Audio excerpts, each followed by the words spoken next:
Hey everyone, in this quick video I want to show you how to set dark mode on your Snapchat app on an iPhone. Before we begin, don't forget to subscribe to the channel if you enjoy these kind of videos and turn on bell notification. It really helps me and the channel grow and I really appreciate your support. To begin with, let's make sure Snapchat app is updated to the latest version.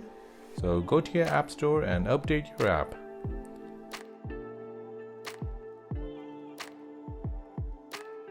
Now open your app, tap on your profile photo at the top left. Now tap on the settings icon at the top right. Scroll down until you find app appearance. From here you can select match system settings, always light mode or always dark mode. Select always dark mode to enable dark mode on Snapchat. And there you go, that is how to set dark mode on your Snapchat app on an iPhone. My name is Karthik and you're watching The Simple Dad. Thanks for watching, see you in the next one.